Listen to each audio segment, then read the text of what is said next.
Rick and Morty vs. Dungeons & Dragons 2, Issue 1. It'd feel less redundant to have another one if this one explained what's supposed to be wrong with that edition of D&D that Rick refuses to talk about. It could take place in that. We start out with Rick's family watching a TV show called Do or Die, and the TV announcer mentions a character with a horrible last name. He'd have to have either changed it or had it changed for that to make sense. Or maybe it just means something different in alien language. Maybe that's why all the silly English alien names are like that. But if they speak English, they'd still know what's wrong with it. Jerry says she's still got advantage. He means an advantage, right? I mean, people do misspeak, but how would he make that mistake without his pedantic family correcting him on it? I guess they're too focused on the TV. Summer says she already spent her inspiration. How do you spend inspiration? It's not money.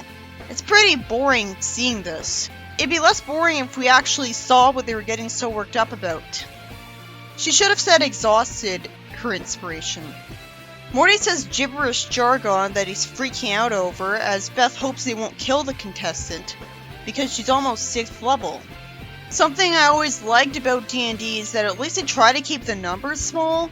Like Paper Mario, it keeps things simpler to immediately understand. Like, 16 is apparently a high charisma, and 6th level, she's talking as if that's really high, when it'd be laughably low for a real RPG. Arlen doesn't sound like a girl's name at all. The announcer asks if she can make the crucial saving throw, and we see the dice get thrown. The announcer on the TV says that Arlen survives after avoiding the scythe in D&D. You'd think a TV show devoted to D&D would go all out and actually show a representation of the D&D instead of just showing dice and a table. The family celebrates, and we see some humans talking on TV about the D&D game like they're sports announcers discussing what happened. What's the point of a replay and session recap other than wasting people's times with padding? Then they go to their sponsors.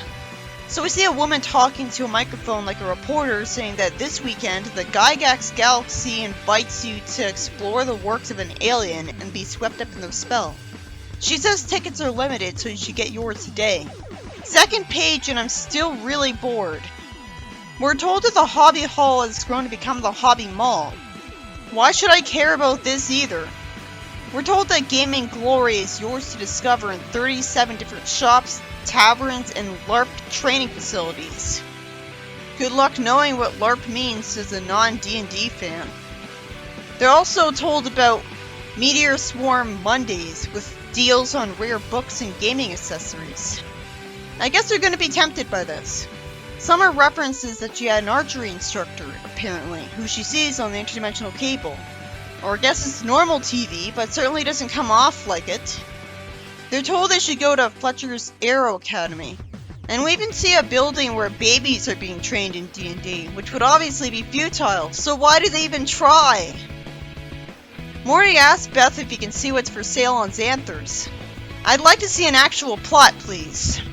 I mean, I don't find any of this even charming, so it feels like padding.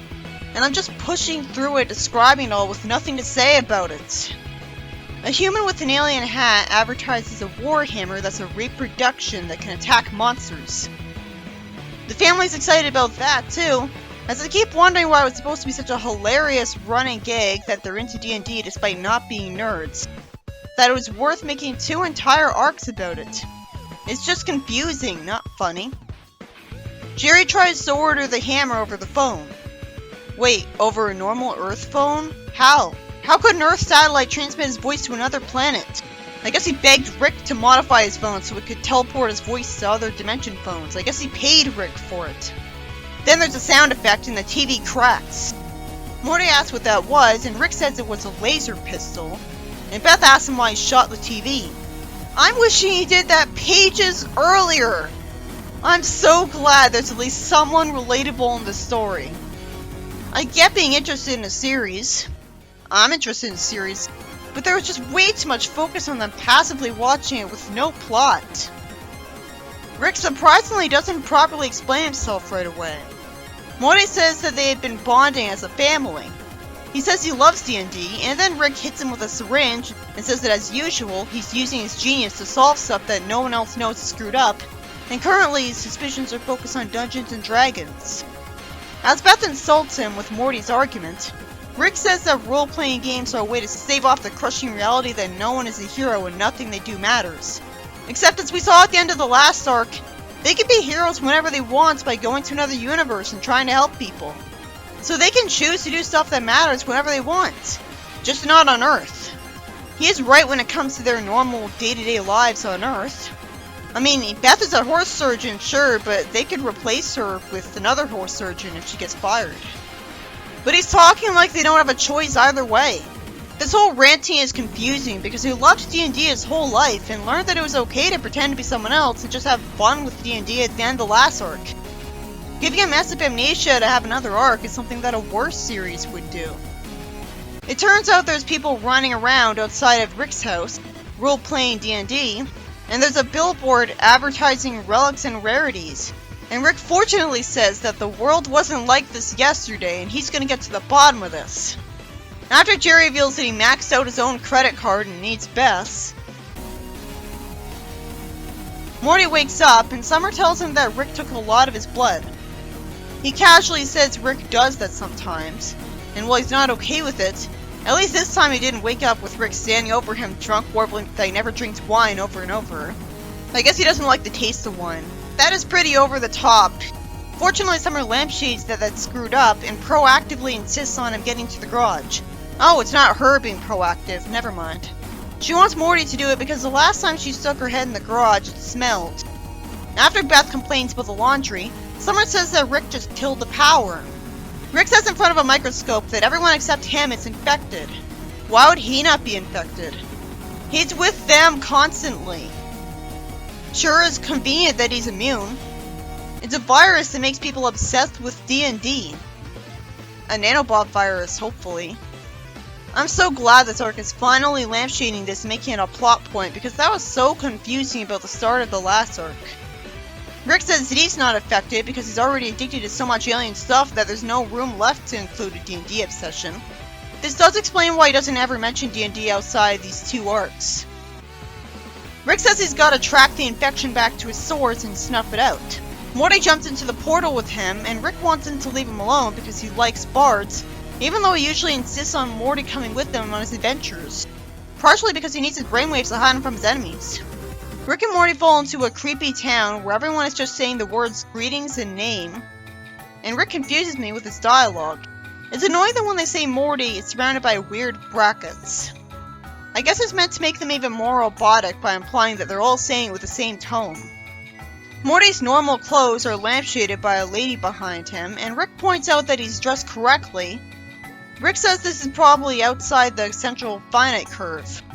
Morty asks what he means, and Rick says dimensions with working ecosystems in their own Rick. As they walk around through a medieval market, Morty's creeped out and says they're all staring at them.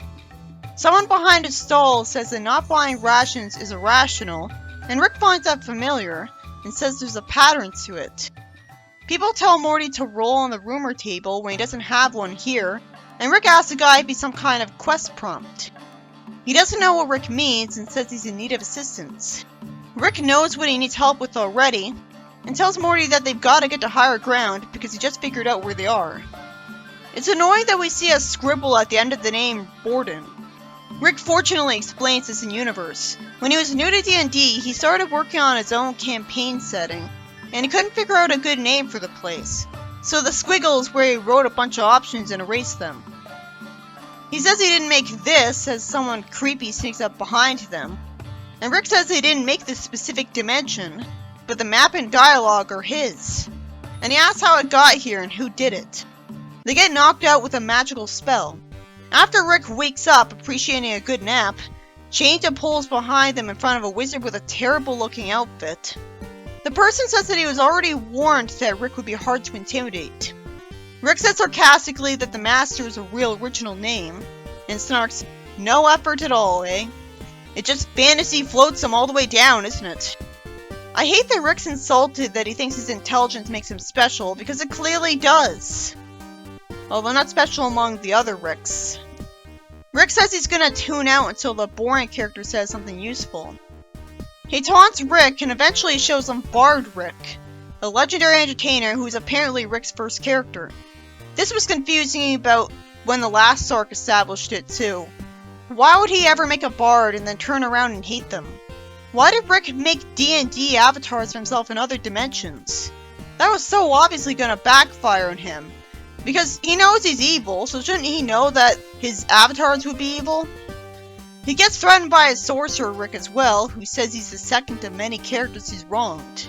Rick lampshades that he should have just burned their character sheets instead of putting them in a binder and forgetting about them.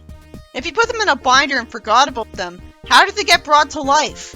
Who could have found it in his lab? I guess when he put them in a binder, he planned on using them eventually in case he would actually change his mind. That's the only explanation. He's told that they're what's behind the virus that changed his dimension. He's told that as the influence of the magical Rick grows, their influence will die.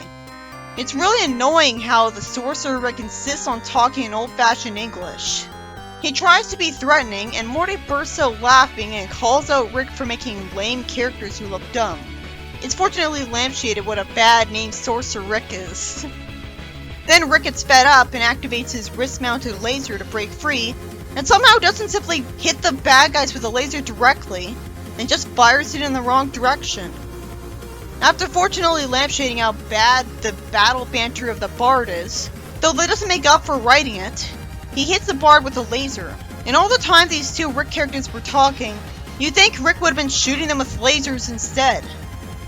And instead he ends up getting portaled away, which leaves Morty alone with them. Meanwhile, Summer wastes her time and says she's even taking archery lessons for real as she's once again jealous of Rick and Morty's adventures.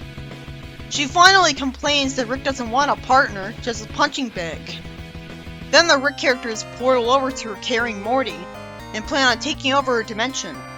There's a text box in the dark saying implant shut down, and Rick complains that he's not only got no portal gun, but also no cybernetic implants. I'd care if I was told what exactly his cybernetic implants did for him. He complains that this place smells and says it's a good thing he remembered his lighter. Good thing he was smart enough to keep one when he doesn't smoke. He casually greets the skeleton of a knight and takes his torch and sword, as I think about how convenient it is for Rick that he was portaled here instead of portaled to a volcano. He could have been sent to a blender dimension like Simple Rick was killed in. He was sent to a death trap because he is in a tomb of horrors, but that's just gonna take longer for no gain. Finally, the story's over. Painscape is right. The story's beginning was way too slow and padding, and it just bored me. It should have cut out the first few pages and skipped to the part where Rick complained about how suspicious it was that D&D had taken over his world. I don't see why the Rick characters he created, who somehow came to life because of bullshit, are able to benefit from making Rick's world obsessed with D&D. So Rick goes to that planet, where all the civilians are talking like stilted video game characters for an RPG. That created a creepy mystery, but by that point I was in a bad mood from the boring beginning. Then Rick and Morty had to put up with being gloated at by some cringeworthy bad guys that exist for no reason with painful dialogue, who eventually warp Rick away, but not to an instant death conveniently, and try to take over Rick's dimension. But why? Ricks get bored and give up if they're expected to do paperwork for a store, let alone run an entire planet.